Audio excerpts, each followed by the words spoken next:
দলৰ প্ৰাৰ্থী কি কোনটো দলৰ পাৰ্টি? মই হজম কৰা দলৰ পাৰ্টি। আপুনি কিহৰ কাৰণে মানে ইলেকশ্যনটো খেলি আছে?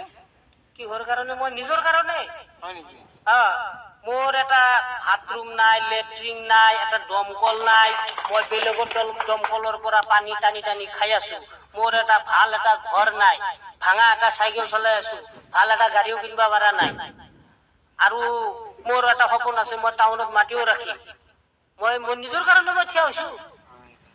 এতিয়া ৰাইজে আপোনাক থিয় কৰাইছে না আপুনি নিজে থিয় হৈছে? কি ৰাইজে? মই নিজে থিয় হৈছো। এতিয়া আপুনি ৰাইজৰ বাবে কি কৰিব? ৰাইজৰ বাবদে কি কৰিব মানে? ৰাইজৰ আজৰি পেলাই ৰাইজে খাব, মই আজৰিব, মই খাম। ৰাইজে আপোনাক ভোট দিব? কি ভোট নিদিয়ে? ৰাইজে বিপদত পৰি আছে কাৰণেহে মই থিয় হৈছো। এতিয়া আপোনাৰ যোনটো সমষ্টি আছে সেই সমষ্টিৰ বিধায়কজনৰ নাম কি? সমষ্টিৰ বিধায়কৰ নাম মানে এই আমি যি চাৰ্টিফিকেট আনো, গাবুৰা।